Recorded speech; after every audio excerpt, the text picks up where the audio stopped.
Welcome to another new boat making its debut at the Cannes Yachting Festival. Now behind me here is the latest Sealine S390. Sealine are now part of the Hansa Group. They are made in Germany, but they were of course originally a British brand. They have a reputation for being very practical, very voluminous and very well priced.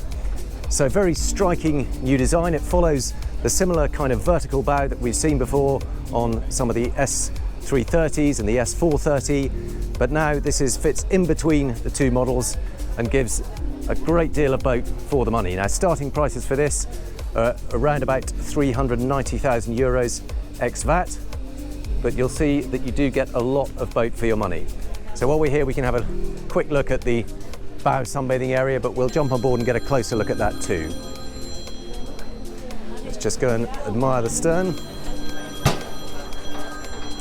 And you can see it has now got a brand new hydraulic bathing platform, and in fact there is an option for a fold down barbecue here, but let's jump on board and take a closer look. So here we are on the bathing platform of the new Sealine S390, and this is where that moulding extends out over the bathing platform, and you can have a grill built in there so that you can barbecue your food without the smoke drifting into the cockpit too much. Now this is a hydraulic platform, so that will lower right down into the sea, and you've got a couple of lockers either side. That one's got the bathing ladder in that obviously slots into place, and then over on the other side there is another locker, and these are the teak steps down so that once you've got the bathing platform underwater you can have a set of steps up into the cockpit. So this dinette area here, we've got the table, but you can see that that backrest is also hinged, so that folds out and becomes one big sunbathing area when you want it to be. But one of the nice things about this Sealine design is that the hardtop extends all the way to the side of the beam, so you can see these supports are absolutely at the full beam of the boat, so you get a really broad open cockpit area, and it's very noticeable. You know, this is a sub 40-foot boat and it feels enormously wide at the back, so you've got a great deal of space to hang out there, lots of floor space. And then the other rather nice feature is it's got a sliding sunroof, so it's a fabric sunroof, and that can extend all the way out over to keep this area shaded when you want to eat in the midday sun, but equally it will all slide up and tuck away so that you can have a bit of sunshine and sunbathe when you have that laid out as a sunbed. Now that can be manual or electric. I think this is the manual version, and then there is another sunroof on here. Now again, this is an option. You can have it as a full folding electric sunroof as we've got here, or as standard you can have that as a GRP hardtop with a couple of smaller sliding glass hatches. So it depends how you're going to use it. You know, if it's going to be a Mediterranean boat, you'll probably want the full opening sunroof. If it's going to be in Northern Europe, you might want a bit more protection.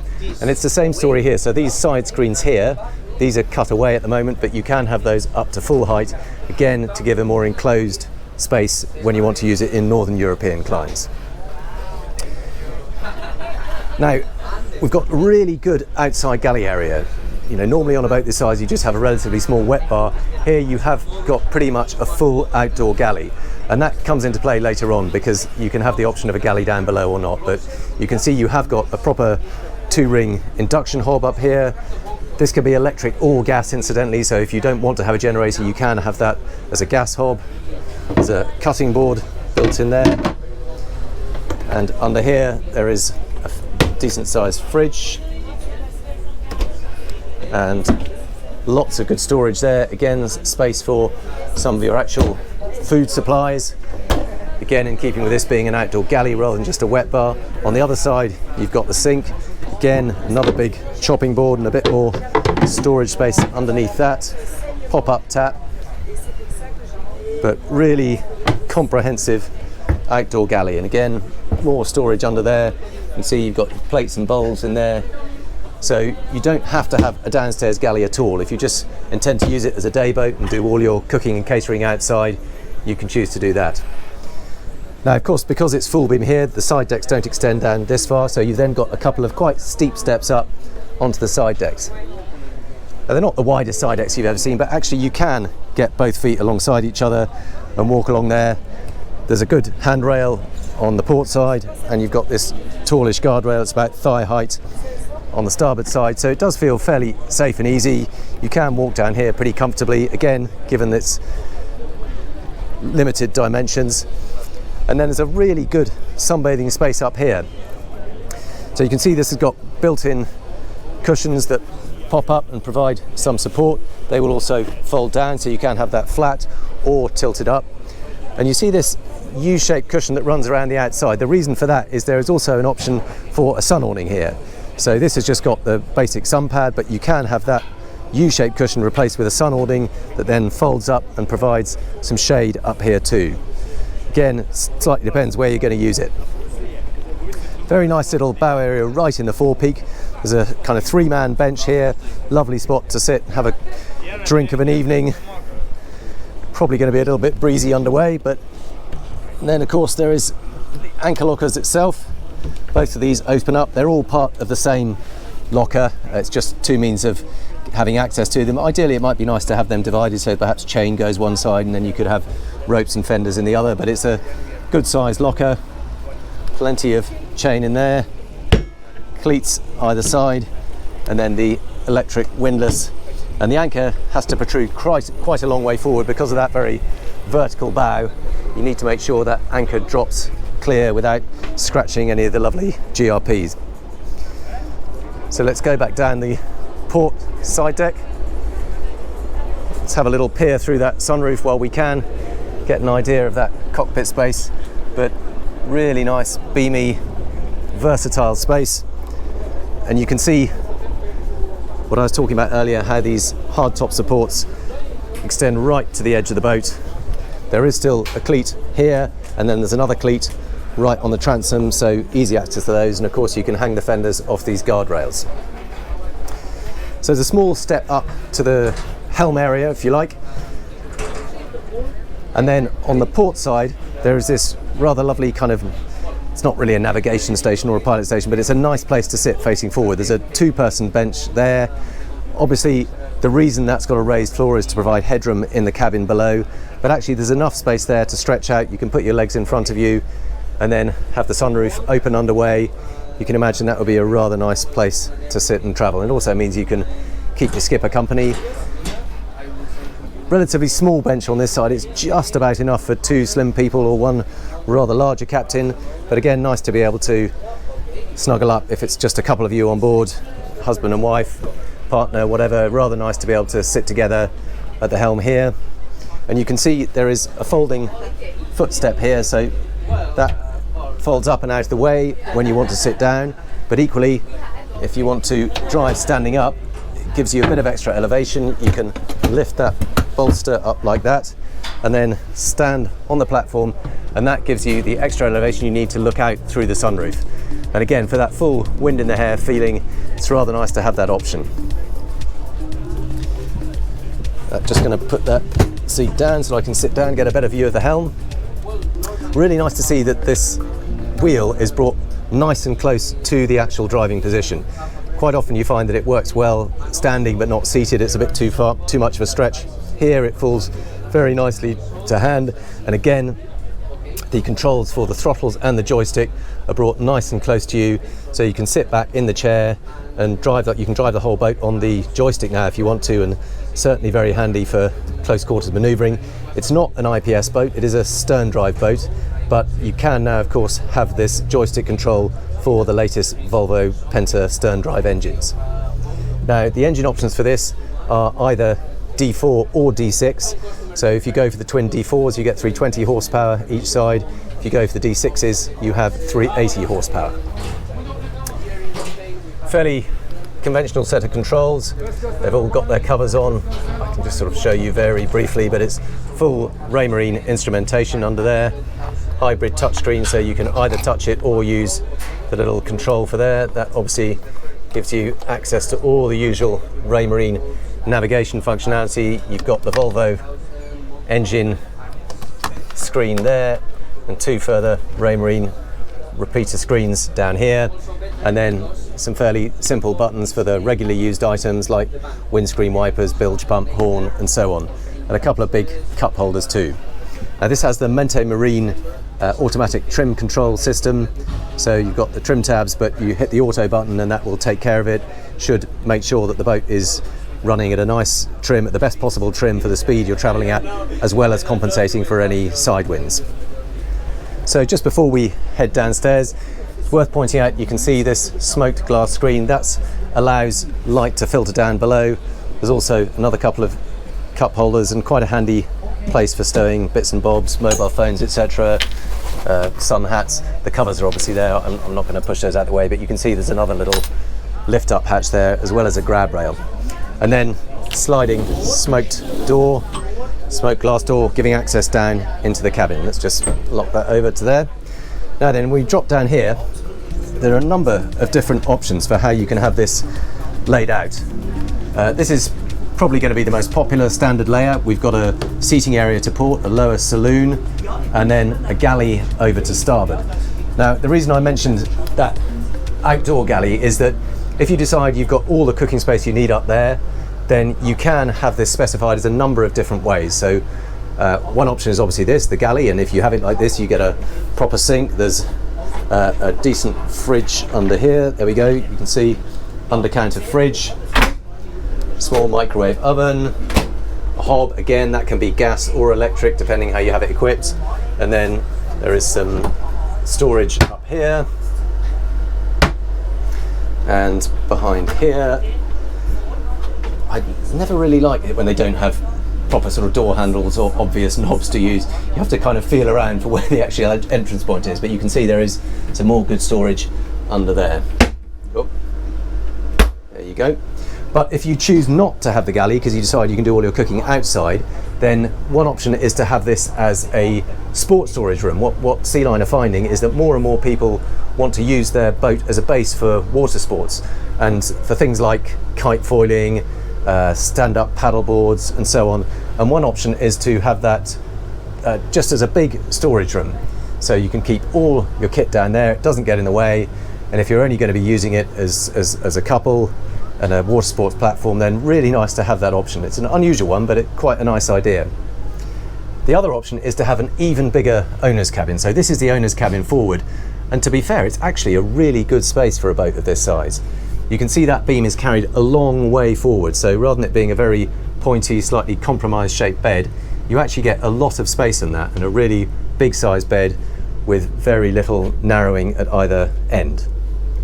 Lots of light coming in through these big hull windows, not just on each side, but again under that little bench on the foredeck, there's more light coming in there, and you can see there are in fact 3 more big deck hatches there. The sunbathing cushions are on them, but you can imagine if you take those off, this is really going to be flooded with natural light. So the combination of a nice forward beam, good light, and nice light interior decor means that this does feel a surprisingly spacious cabin. Also got a bit of mirrors, that always helps, bounces light around and gives the impression of more space. In fact, of course, there is storage behind here, lots of little cubby holes, a tray for your phone, controls of the air conditioning and the lights either side of the bed, and again much the same here and under there, and indeed under the bed itself there's a pull-out drawer there. So lots of good storage, really good cabin anyway. But if you decide you don't need that galley, you can have this extended even further. So this bulkhead stays in the same position, but this whole ensuite bathroom gets pushed further back into that galley space. So what you have here instead is a really nice open area with room for maybe an extra armchair or a vanity unit, a little desk. So you get more space there, and then the whole bathroom is pushed further back. But as standard, this is what you get. It's already a pretty decent sized bathroom, got a nice sink. Crucially, you've got a separate shower compartment. To be fair, they have put the toilet in the shower compartment too, but that's quite a good compromise. It means you can at least keep that whole space separate. When you're having a shower, means all the wet floor stays in there, and you have a nice dry floor here around the sink area when you just want to brush your teeth or whatever it is. So obviously there's dual access here, so you can use it as an ensuite cabin at night time, but also there is a secondary access there. You can see the door handle, but let's go around this side to show you that. So of course during the daytime that means you can have access from the saloon, and it's also the only bathroom on board, so the guest cabin in the stern there will also need to use this cabin will also need to use this bathroom, so you're always going to need a second access into that. But of course if you do go for that extra big owner's cabin, the door shifts back into this space here, and then the bathroom occupies what was the galley. Now the other rather nice touch about this is that there is an electric high-low table in this sofa area, this sort of eating area. So what you can do is, I think there's a button down here, if I press that, you can see that that table drops down. I'm not going to do it now because you need to move the cushions, but the idea of that is that you can lift the cushions up, put the table all the way down, and then use that either as an occasional berth if you need it, or more to the point, they think people are going to use it as a lovely kind of lounge area in the evening. You can lower that down, put the cushion on top, and have a kind of chaise longue effect, you know, with the kids and the parents maybe all snuggled up together on this big chaise longue area, watching the TV on that bulkhead opposite. So nice to have that flexibility. And then the guest cabin, or the second cabin, is underneath the cockpit here. And again, unusually, they've managed to squeeze in 3 beds in this cabin. And it just, again, for families, that could be a really handy option, particularly if you've got a mix of different aged children.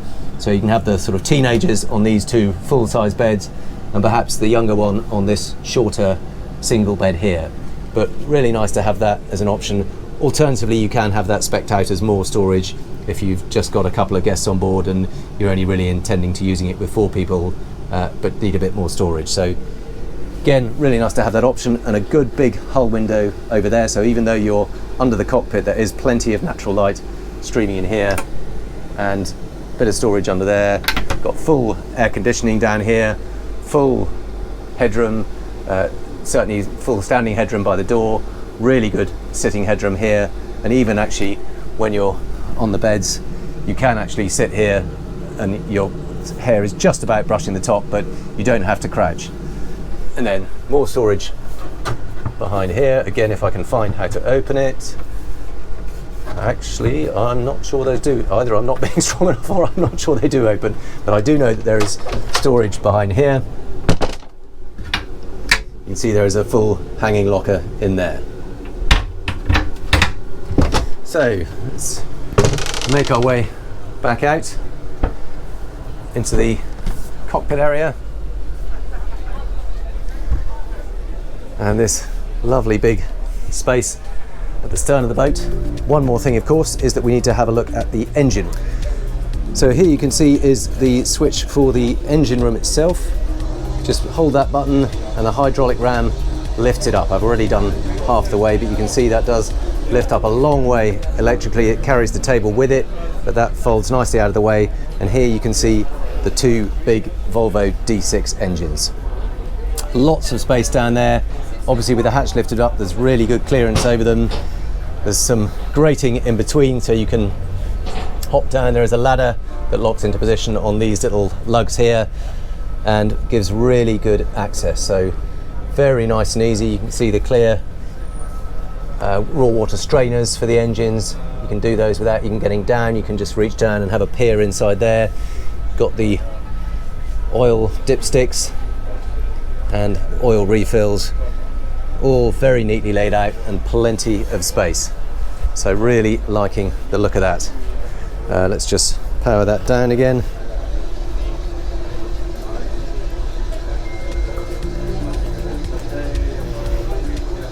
Slots back down into place.